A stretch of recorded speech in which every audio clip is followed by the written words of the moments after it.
পয়লা বৈশাখ মানে নূতন সূচনা। আর বাঙালির কাছে এই দিনটি যেন রসনার এক অনন্য উৎসব। ১২ মাসে ১৩ পার্বণের ঐতিহ্যে গাঁথা এই সংস্কৃতিতে খাবারের ভূমিকা অবিচ্ছেদ্য। তাই নববর্ষের সকালে রাজধানী আগরতলার বাজারে দেখা গেল এক পরিচিত কিন্তু তাৎপর্যপূর্ণ ছবি, অর্থাৎ মাছ, মাংস ও মিষ্টির দোকানে উপচে পড়া ভিড়। দাম মোটামুটি ভালোই আছে। কাতল জেতা কাতল আছে ৫০০-৬০০ টাকা কেজি, ১ কেজি ৮০০-৯০০ গ্রাম ৬০০ টাকা কেজি। ইলিশ আছে কাঁচা ইলিশ ১ কেজি ২০০-৩০০ ১৬০০ টাকা। ছোটো আছে ৯০০, ১ কেজি ১৪০০ টাকা ১৫০০ টাকা বেচতেছে। কাঁচা মাছ আছে, চিংড়ি আছে ভালো রেট, একদম নর্মাল রেট। সবাই মাছ নিতে পারে, ভালো মাছও খুব ভালো মাছ আছে, সবাই মাছ নিতে একদম কম রেটে। দাম আগের মতোই। দাম সেম নর্মাল যে বাজারে বেচছি যে দামে এ দামই আছে। মাছও আছে খুব ভালো মাছ। অন্যান্য বারের তুলনায় ব্যবসা কিরকম? নগরের তুলনায় এবার একটু ভালোই ব্যবসা হয়েছে, অন্যান্য নগর থেকে ভালো। মাছও ভালো হয়েছে, মাছও আমরা বেচতেছি খুব কম দামে, বেশি দামে মাছ বিক্রি করতেছি।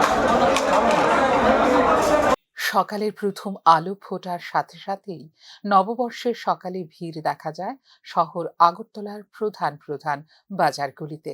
ইলিশ থেকে রুই, মটন থেকে মুরগি, প্রতিটি স্টলে ক্রেতাদের ভিড় যেন বহন করে উৎসবের স্পন্দন। যদিও ব্যবসায়ীরা জানিয়েছেন সাধারণ দিনের তুলনায় তেমন পরিবর্তন হয়নি দামে, তবুও সামগ্রিক মূল্যবৃদ্ধির বাজারে নিম্ন ও নিম্ন মধ্যবিত্তের পকেটে চাপ যে বাড়ছে, কোনো উপায় নেই তা অস্বীকার করার। শুভ নববর্ষ। আজ বাজারে এসে রুই মাছ কিনলাম ৫০০ টাকা করে ১ কেজি। অবশ্য আমারটা ৯৫০ গ্রাম হয়েছে। আর কিনলাম চাপিলা মাছ ৩০০ গ্রাম ২০০ টাকা। বেশ ভালো মাছের দোকান এসেছে, ভালো মাছ।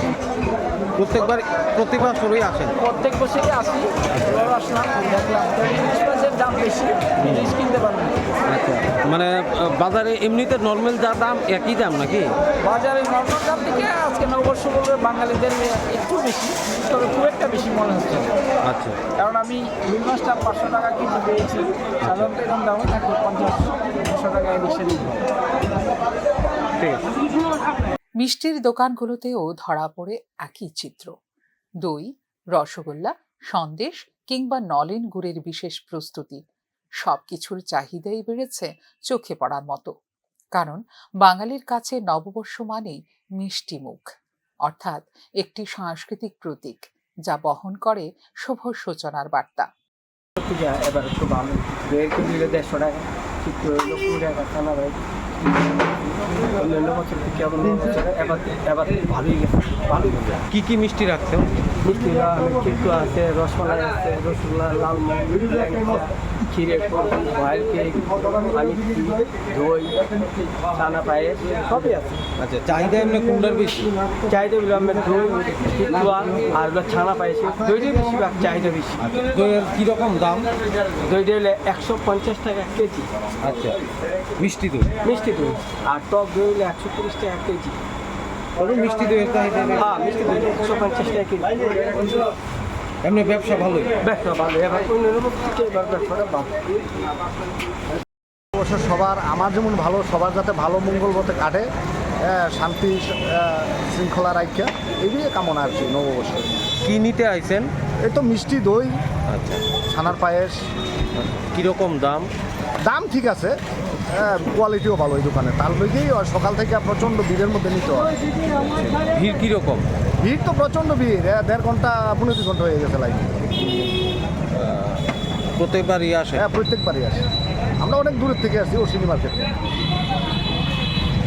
তবে এই উৎসবের আড়ালে রয়েছে আর্থসামাজিক বাস্তবতার এক নীরব প্রতিচ্ছবি। দৌড়মূল্যের চাপে অনেক পরিবারের হিসেব কষে চলতে হয়, তবু ঐতিহ্যের টানে তারা নিজেদের সামর্থ্যের মধ্যেই খুঁজে নেন আনন্দ। হয়তো পরিমাণে কম, কিন্তু আবেগে পূর্ণ। এভাবেই তার সংস্কৃতিকে বাঁচিয়ে রাখে বাঙালি। সব মিলিয়ে বলা যেতেই পারে, পয়লা বৈশাখ শুধু একটি উৎসব নয়, এটি বাঙালির জীবনবোধের প্রতিফলন, যেখানে অর্থনৈতিক চাপে নুয়ে পড়লেও সংস্কৃতি ও ঐতিহ্যের বন্ধন অটুট থাকে আর রসনাতেই খুঁজে পায় নতুন বছরের প্রত্যাশার স্বাদ। ফিউরো রিপোর্ট, নিউজ নাও।